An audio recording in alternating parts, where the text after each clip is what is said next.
Laser sights enhance shooting fundamentals, sight alignment, and trigger control. Training with laser sights increases muzzle awareness, improves and corrects sight alignment at sight picture, and aids in acquiring and maintaining sight picture in low light conditions. Call 800-442-2406 or visit crimsontrace.com for a free copy of our laser training video, The Laser's Edge, and learn why Crimson Trace is making laser sights standard equipment. Welcome to Tom Gresham's Gun Talk, where a right is always a right, not a privilege. Welcome back to Tom Gresham's Gun Talk. You're listening to a reloaded Gun Talk.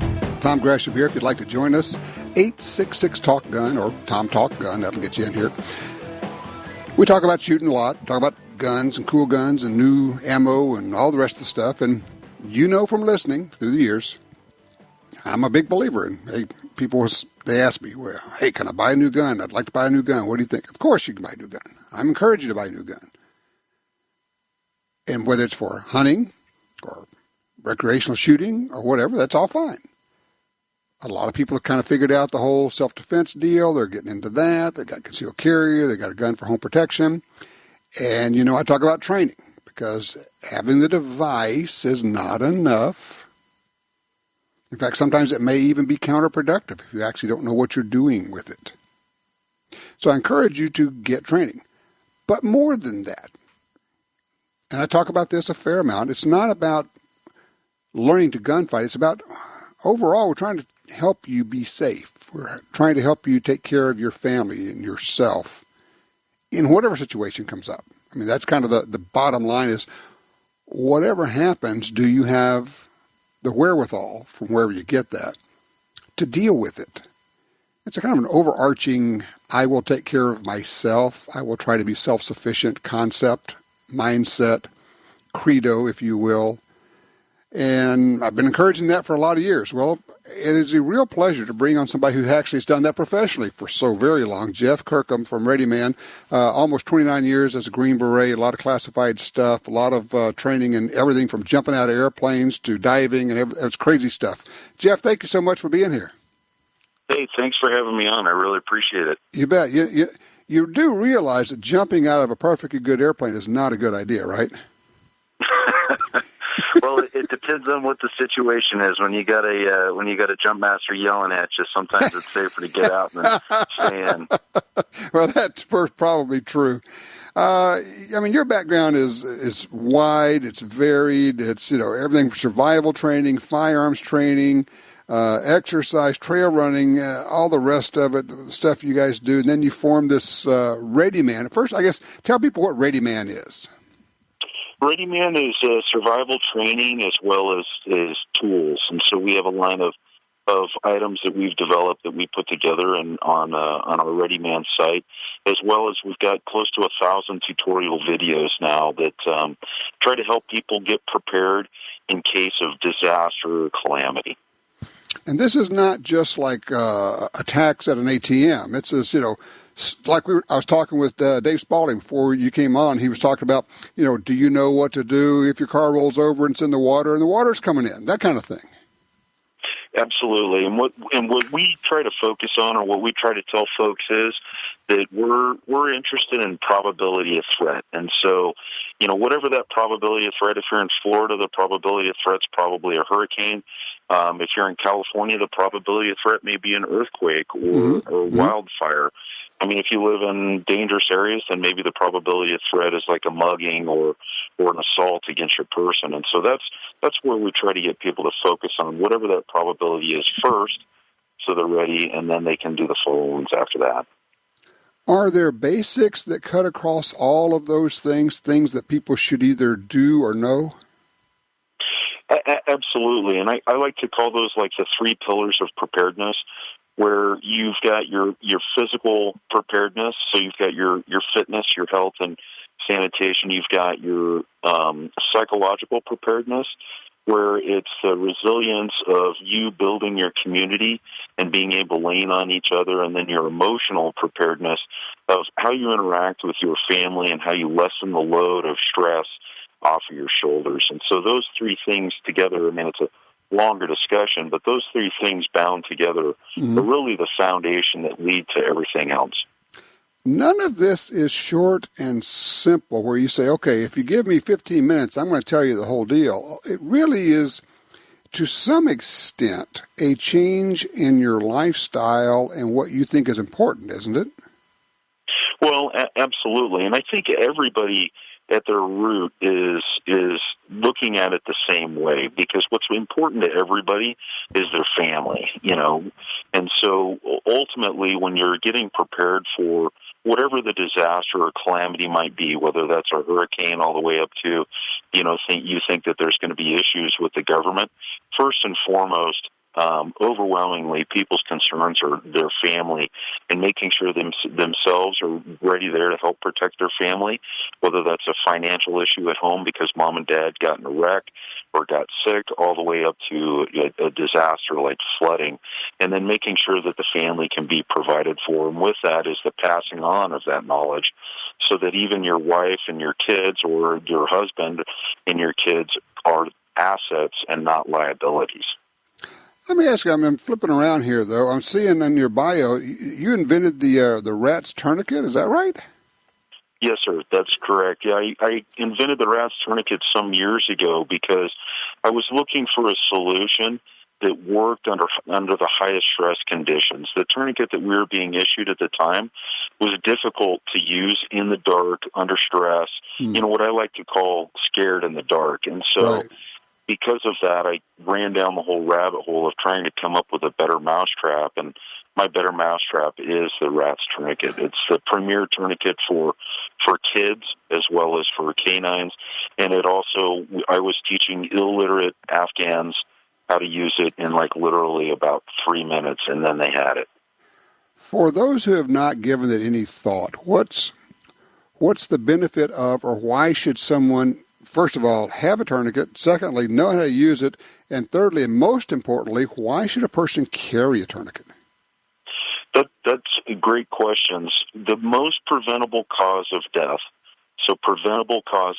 on the battlefield as well as domestically here in the United States, is massive hemorrhage or bleeding to death. So when we start talking, and it's not just gunshot wounds, I'm constantly amazed at the number of people that we get that call or email me to let me know that they've used my tourniquet to save their life. Everything from having accidents through pane glass windows to chainsaws to circular saws, of course, gunshot wounds. We even had one of a guy that was hit with a forklift, and they used one of my tourniquets to save his life. So, and not to mention car wrecks with compound fractures and on and on and on. And so there's a massive number of people whose lives have been saved now because police, who are typically first responders, or good citizens who are even more first responders, have begun using tourniquets. And tourniquets are very safe. The U.S. military did a 10-year study where not one instance, 10-year study, thousands of uses of tourniquet, not one instance of a case where there was an amputation because of the tourniquet. They're very safe. There's a lot of old urban myths about them. And for those whose last first aid class was a Boy Scout manual many years ago, a belt is not a tourniquet these days.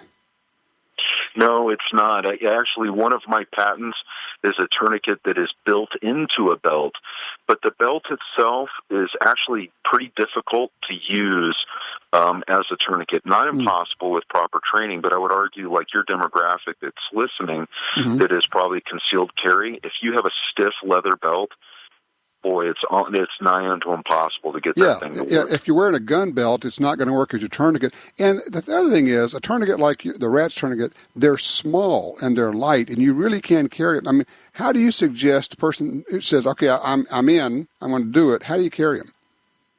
The best way I could say is go to our Instagram page, which is Rat's Tourniquet, and check out, because I get a plethora of pictures from people.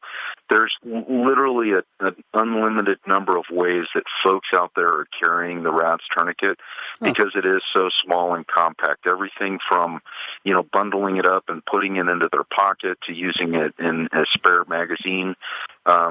holster and are running it down their leg with just the metal portion, the cleat sticking out above their belt. Okay, sure. Some guys wrap it around their waist.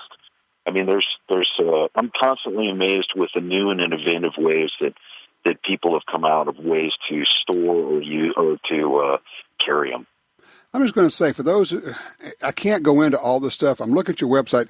You have the most incredible and truly unique, in the real sense of that word, products that you guys have created in your wilderness survival card, your medical cards. These are stuff that can go in an Altoids can or in your wallet or in your pocket. And I mean, it's crazy stuff you guys have come up with, and I guess just comes out of your background. Yes, sir. That's correct. When we started with the cards, we wanted something that was essentially a survival kit that could fit in your back pocket. And so that's when the Wilderness Survival Card kind of had its birth. And then we've just continued to expand from there. It's truly interesting and fascinating stuff. I mean, and the other part of it is, it's not enough to get the device. You also have to know how to use it, and that's where your videos come in, right? Yes, sir. That's correct. You're absolutely right. You have to have tools and knowledge, and those two things together equal success in a survival or a high-stress situation. Fascinating stuff, Jeff. I'm out of time. I want to get you back on again, and we can talk about this in more detail, but I'm going to direct people right now, ReadyMan.com. It's just ReadyMan.com. You can go from there and find all the rest of the stuff. Thank you so much for what you're doing and making all this information and knowledge available to us. Thank you very much. I really appreciate it. All right, you take care. Jeff Kirkham from ReadyMan. Yeah, check that out. I mean, you are not going to believe it. This is some crazy stuff. I mean, really good stuff that you could actually keep in your back pocket or in a wallet. ReadyMan.com. All right, now we're open lines. 866-TALK-GUN. Is this just prepping, or is this actually a good idea? What's your take?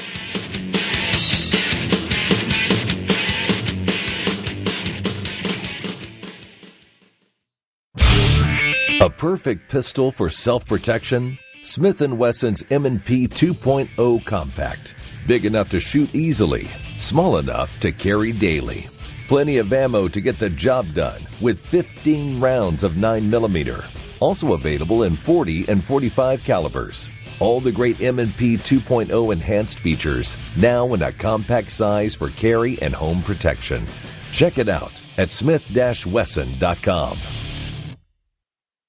This is Jeff with Black Hills Ammunition. Our Honey Badger line now features a new 40 Smith & Wesson caliber loading. Gelatin testing shows that this round outperforms conventional hollow points, not only in terms of velocity, penetration, and weight retention, but it also provides superior temporary cavities. The profile and solid copper construction assure flawless feeding. This is the latest technology in handgun performance. Black Hills Ammunition, the power of performance. This land, once wild and free, fades now from our memory. But I remember what it was like, what we were like, what we are capable of when we band together. Perhaps more than any other landscape, wetlands embody the life-giving abundance that nature has to offer. And perhaps more than any other organization, Ducks Unlimited is working to ensure that our continent's wetlands not only survive, but thrive for generations well beyond this one. These natural wonders are where waterfowl begin their cycle of life, where the deer and the antelope play, and where we, the people, gather together to see and share what makes the outdoors so great. The time is now to band together with organizations like Ducks Unlimited. The time is now to rescue our wetlands. Used guns can be a great value, but you have to know who you're buying from.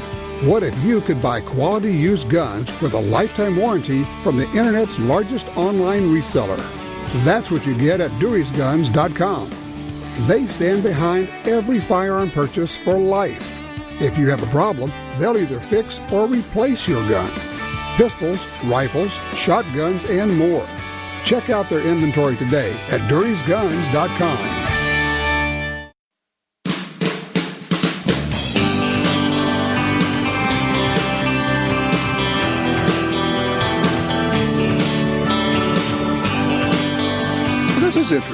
Story out of Florida.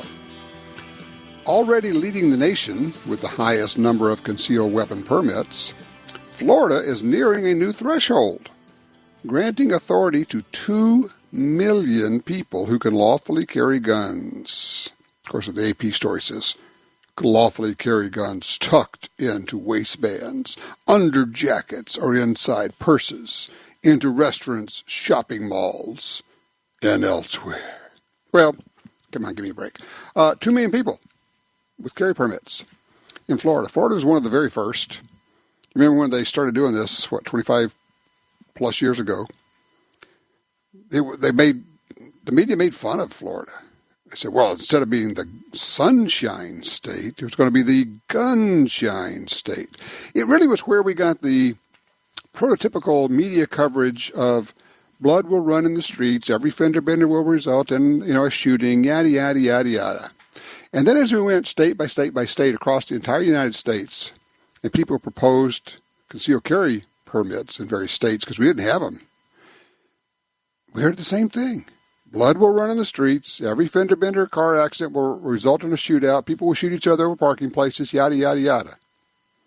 And each time the people sometimes had to go to the legislature 5-6 times. Sometimes they had to, in the case of Texas, fire the governor, Ann Richards, so they could get this thing passed and get it signed into law. And it would get passed, it would get signed into law, and people would start getting their permits by the tens of thousands, maybe by the hundreds of thousands. In some cases, obviously by the millions. And the blood didn't run in the streets. And the fender benders did not result in shootouts. And good people were still good people. Weird, huh? Interesting. Hey, let's go to line 1. Matt's with us out of somewhere in Texas. Hey, Matt, you're on Gun Talk. What's up? Well, I've got a question for you, and I'm hoping you can help me and a friend out. I've got a friend that I've met here recently, and he was born with a birth defect in his right hand, and his 4 fingers are short. His thumb is the regular size, and he's right-eye dominant. He's taught himself to write and everything left-handed, but we're having a heck of a time sighting a rifle in for him, using his left eye and left hand to pull the trigger. I didn't know if you had any insight as to what we could do. Okay, so we're shooting a rifle, and he needs to shoot it with his left hand, but he's right-eye dominant. How did I do? Am I up to date so far? Correct. Okay. What type of rifle and what kind of sight? Are we talking iron sights or scope? No, sir, scope. He's got a 6-hour Whiskey 3 scope and 25-06. And we've been trying to hunt coyotes. This is going to be really easy. Close the right eye. Okay. I mean, seriously, if he has to shoot from the left shoulder, do not try to use the right eye. Do not try to do that. It's going to be a mess. Just at the time when you need to shoot, just close the right eye. And yes, it's better. People say, well, you ought to keep both eyes open. Yes, that's better if you can. But if you can't, you do what you got to do. I would just say just close the right eye and sight through the scope, and it's going to work just fine. Okay. All right? Awesome. Good deal. All right, I greatly appreciate it. All right, take care. Beryl's with us on line 3 out of Springfield, Missouri. Beryl, what'd you find here? What's going on? Listening to you, and I heard you talking about the Mossberg pistol. Uh-huh. And went online and didn't find out much there, except it's 9mm. Right. But we couldn't find any place where they sold them or the price of them or anything. I got you. Okay, here's the deal. It's a new gun, and there probably are still a lot of gun stores that don't have it yet. I think MSRP on it is about $4.25, about $4.25. Probably be sold in the $3.50 range. And just kind of taking a wag at this thing. But if you want to see one, I would suggest don't drive around because that's going to burn up your gas. Call around and find somebody who has one, a gun store. But you may have to call around a bit. I mean, it's a nice pistol. It's another mid-sized to small-ish 9mm pistol. There are a ton of them now, of course. I think this is a good one. I guess, let me ask you a question. do you have a particular interest in this pistol? Or are you like a Mossberg fan? Or what is it that's motivating you? I have maybe one other 9mm, let's say. Okay. And I heard you talking about it. You said it was a good gun. You shot it at range one day. Yep. And so I thought, well, I'd check into it. Okay. If you liked it, you know. All right. I'm up to speed then. I think what you need to do is don't be in a hurry. Find somebody that has one and go take a look at it. If you get a chance, if they have a shooting range, rent one if they'll rent it and let you shoot it. But at least get your hands on it. If you have more than one gun now, you're going to know immediately. You're going to pick it up and go, yep, like it, or nope, don't. And that's okay. That's as good a criteria as any, honestly. But it may take a little while for them to hit the store shelves, so be patient. But in the meantime, just keep calling around. Hey, Bear, I got to run here. I got them lined up. I thank you for your call. Line 5, Alex with us out of Tacoma, Washington, with a range report. Alec, what are you reporting here? Well, I got a couple. I got a Ruger 5-shot single-action revolver from 454 Casull. It was, you really know you're shooting something when you pull the trigger on that baby. Did you buy it new or used? I bought it new. Okay.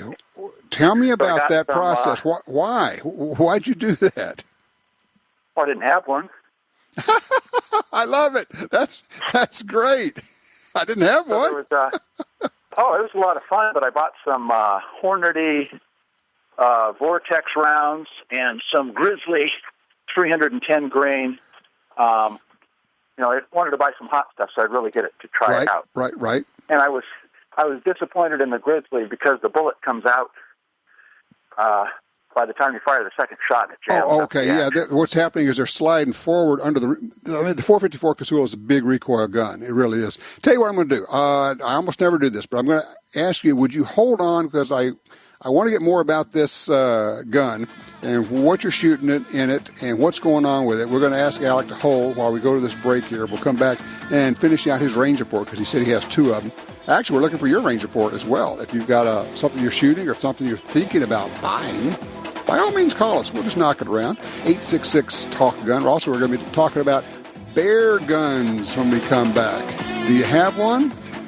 Do you want one? Of course you do.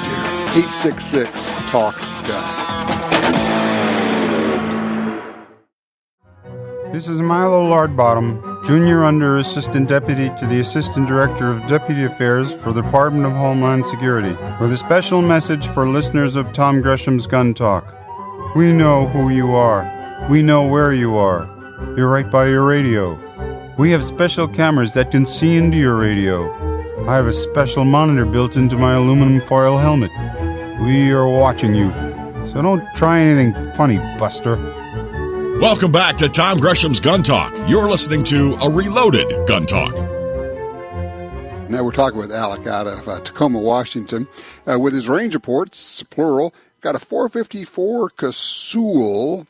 So, Alec, you said you bought it just because, but you're having problems with the ammo. So talk to me. What's going on? Well, like I said, I got Barnes Vortex, and they're about 1,700 feet per second. They work real fine. Okay. But the Grizzly 310 grain lead flat nose, not so much. You're getting bullet setback, which basically what happens is it's inertia. The bullet's so big and heavy that when you touch it off, and this thing has a lot of recoil, the gun moves backward, but actually the bullet stays where it is and pulls slightly forward in the case. If that happens enough, they'll actually stick out far enough where the cylinder won't turn anymore. Oh, yeah. Tried it a few times. It took 2 shots to get it to come out.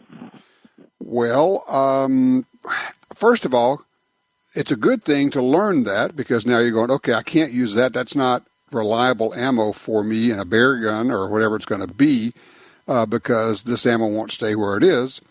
Beyond that, how do you like the revolver? Oh, it's fun. I took my neighbor out too, and he shot it once and said that was enough. But, well, and of course, I know you know this. For those who don't know, the 454 Casull is a great caliber. It has the energy it has at 100 yards is the same as a 44 Magnum has at the muzzle, so it's a real serious gun. But, and here's the cool part, very much like 357 Magnum, where you can shoot 38 Special in it. You can shoot 45 Colt in your 454 Casull. And they work just the same as those Grizzlies did.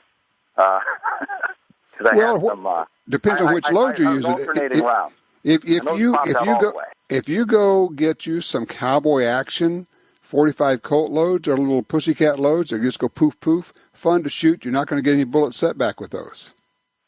Oh, right. Unless I alternate and put some 454s in there too. That's right. I see what you're saying. Yeah, yes. But yeah, if you fill the cylinder with 45 Colts, you're not going to get that, and it becomes fun to shoot in all of that. There have been a lot of 454 Casull revolvers sold used, complete with a box of ammo that has 3 rounds shot out of the box. Oh, I'm sure, but I got the Ruger, like I said, the 4 and 5/8 barrel, right? And it's a 5-shot, and it has the not the regular grip. I can't remember what you call it now. The Bisley grip. Oh yeah, Bisley. Yep. I got that, and it shoots just fine. Oh, they're nice. All right, you said you had 2 range reports. What was the other one? Oh, the other thing I got the shotgun picked up the same day was a Springfield Mod 2 9mm, got suppressor sights and 2 sets of barrels. 2 barrels, one threaded and one not.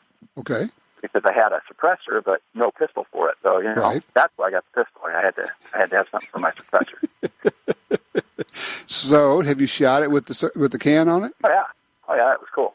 God, that's so much fun. A guy who hadn't shot since he was maybe a teenager, and had some 147 grain 9mm rounds that I picked up a year or so ago, and no, it was really nice and quiet. Yeah, and that was lots of fun. It is fun. It really is. Very cool. Alec, thank you so much. I appreciate that. Tell you what I'm going to do, because David, we want to talk about bear guns, and he's got a question, and it's a good one. I want to take a quick break because I'm not going to have enough time if I don't. So, David, don't go anywhere. I'm going to take a quick break, come back. We're going to talk about bear guns for your wife, what kind of options we have out there. It's a subject that's near and dear to my heart. I'd love to talk about that. Actually, if you want to talk about bear guns, if you have one, if you're thinking about buying one, give me a call. Let's talk about it. 866-TALK-GUN.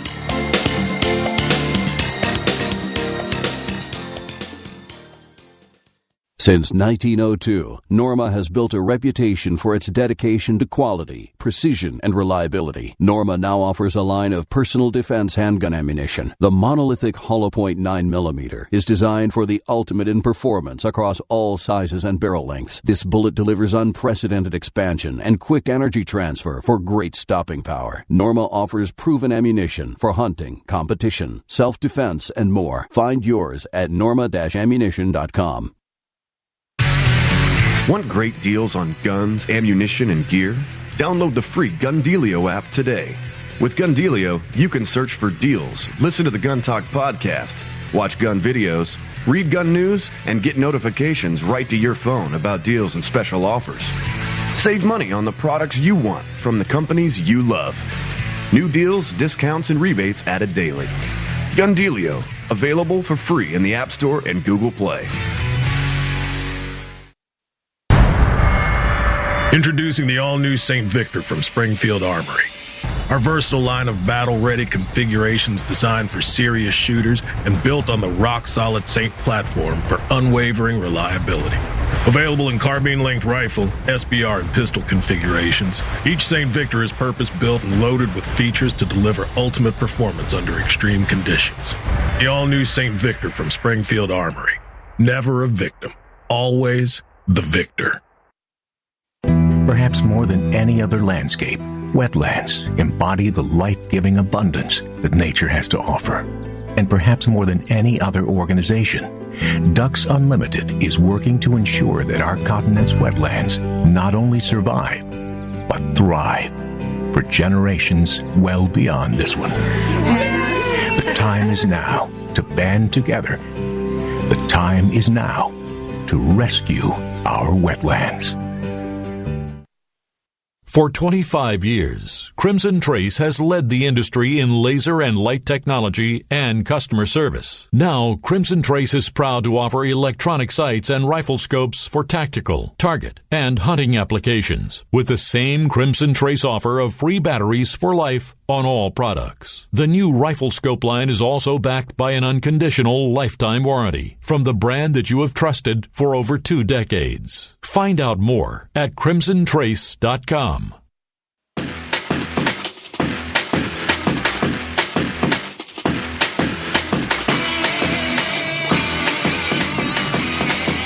Hey, you're not going to believe it. Just a minute, I'll give you the details. So CNN actually calls out a gun banner for making false claims. Amazing. The world's upside down. Holy cow. Hey, David's calling us out of Marshall, Arkansas, out of line 2, talking about bear guns. David, talk to me.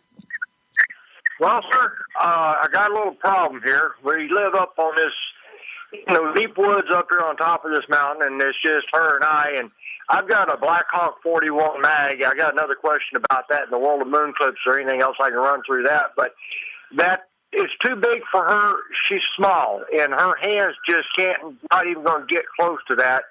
And the only other thing we got is a 380 auto, and I'm kind of a revolver guy, and I was thinking maybe 357, and maybe a Smith or something. I don't know. We're just going to have to get down and play. Well, a 357 is certainly a possibility. It's all about the loads. It's about, and I really am a fan of hardcast lead bullets. They penetrate so much better. You do not want, let me repeat, you do not want an expanding load. You have to have deep penetration. And so a 357 would work, but, even a full house 357 has a fair amount of recoil, So I'm going to suggest one that's going to sound kind of goofy at first, but I want you to consider it. Ruger has a 5-shot 44 Special.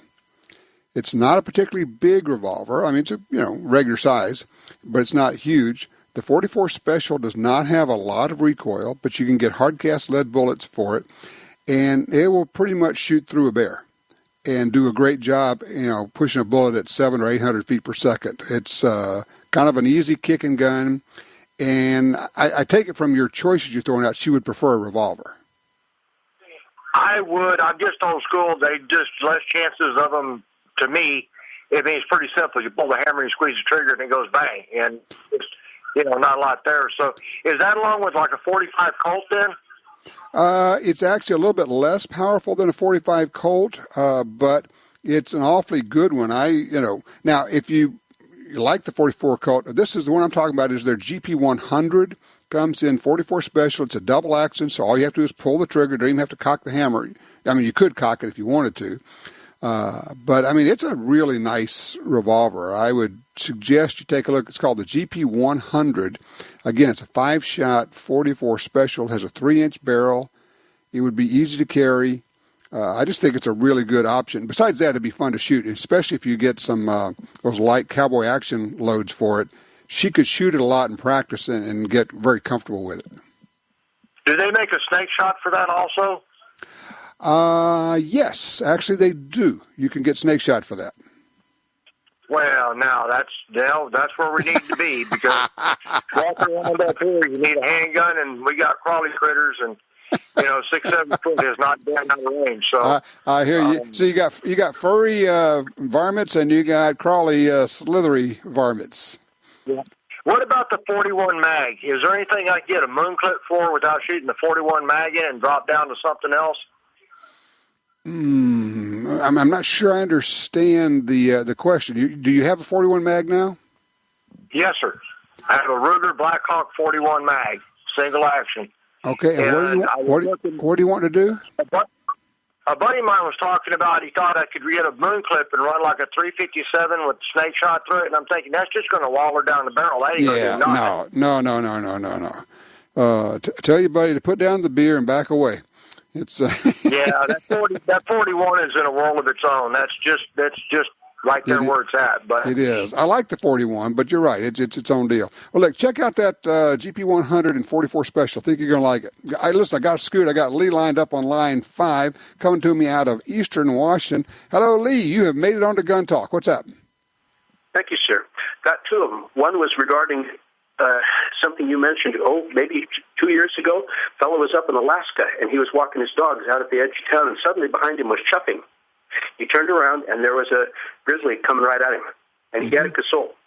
And he shot, I think, 4 rounds, and then it locked up. He had reloads in it, just what you're talking about. I remember that one. Basically, the last shot he shot as he was falling down, his bear slid right up to him. Yes. Yep. So that's a good tie-in with what you just did. Yeah, you're right. Between the breaks for your show, there's been a commercial on, well, not a commercial, sort of a little news break, and it says on Thursday in Olympia, Washington, the Democrats just voted for something that says if there's any kind of domestic violence, an allegation, police come, they basically are supposed to take all of the guns. Not if somebody's whomping on someone and they got a gun, but the person who's the victim, take theirs too. Yes, they take everybody's guns, which let's leave everyone defenseless. This makes no sense. Now, but this is what's going on in your state. I mean, and you know the drill. You know what's going on there. It's crazy town. Yes. You know, it brings up a point, Lee. I'm just going to bounce this off of you. I don't think it sounds paranoid anymore. Originally, when I first started telling people to do this, they thought it was crazy. I think you shouldn't have all your guns at your place. I think you ought to have 1 or 2 of your guns that live at a friend's house, just for that reason. And sadly, I think you don't talk to people who you don't know real well about it.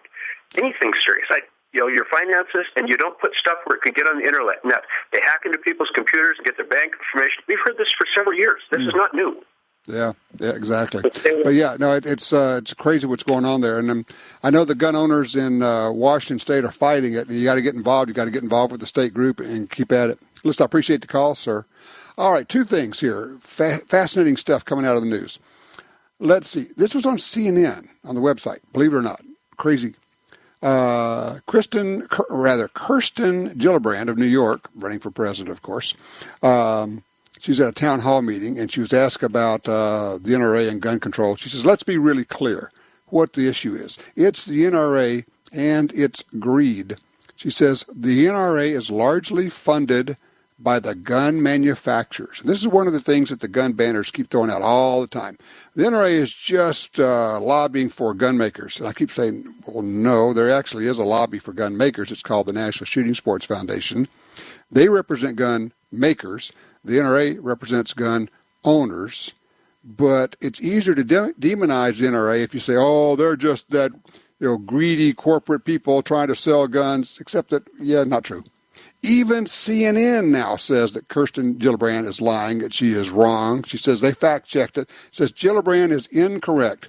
The NRA is not largely funded by gun makers.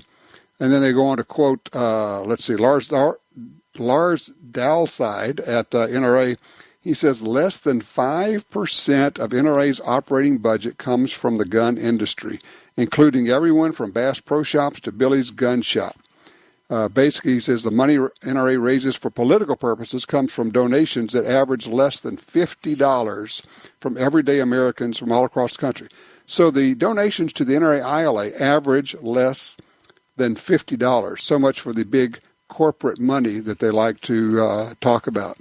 And then there was this one, another presidential hopeful from the Democratic side, Kamala Harris. She says she owns gun for protection. Ooh. This is the old, I'm going to deflect the whole argument. She says, yes, I own a gun for probably the reason that a lot of people do, for personal safety. And then she says, but she still supports, quote, smart gun safety laws such as universal background checks and a ban on assault weapons. This is the old, I own a gun, so don't think that I'm anti-gun just because I want to ban guns. What? How stupid do you think we are? You want to ban our guns. You want to take them away from the whole, no one wants to take your guns away. Well, we know that's not true anymore, don't we? When they're saying we need to go door to door and maybe even kick in the doors, and we're going to charge you with a felony if you don't turn them in, including your magazines? Yeah, but no one wants to take your guns away, right? Yeah, you know what? We don't believe you, and never did.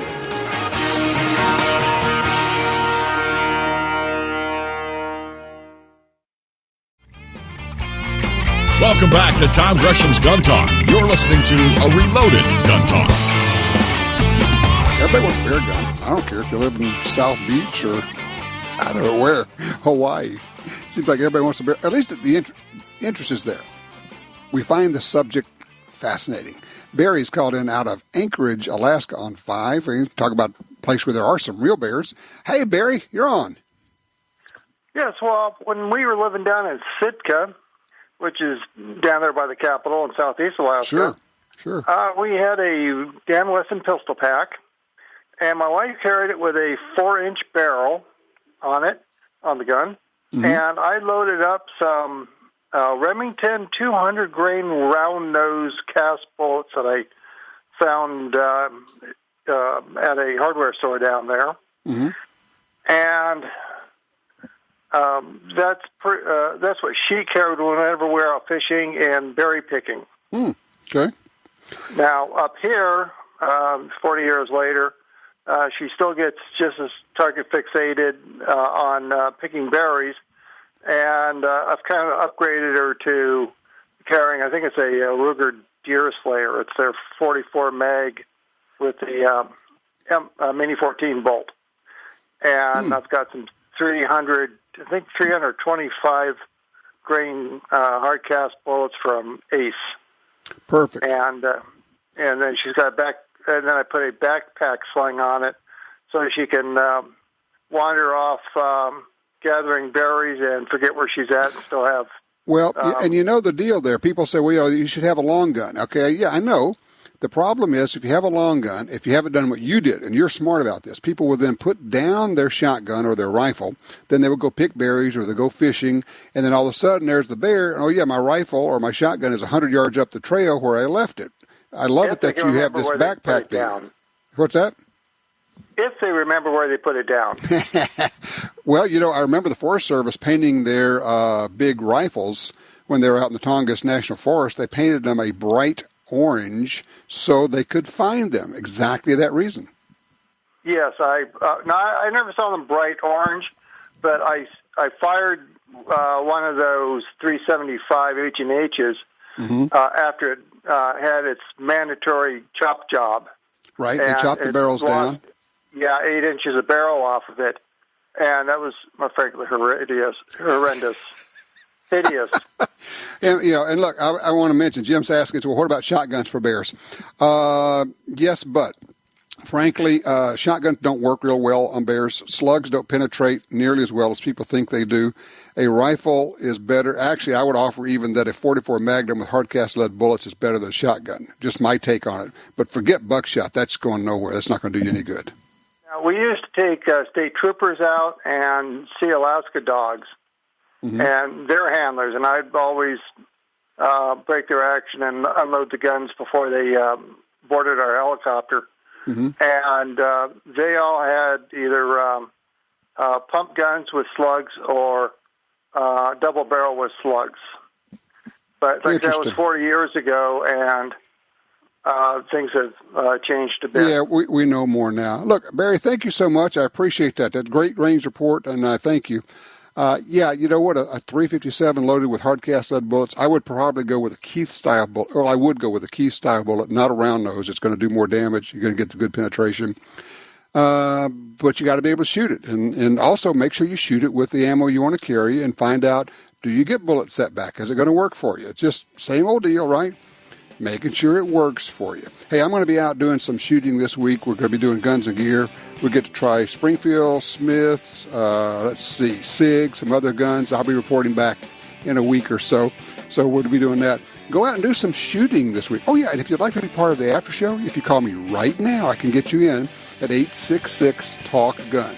Do some shooting, take some people with you, have some fun. It is a lifetime sport that you can share with your family.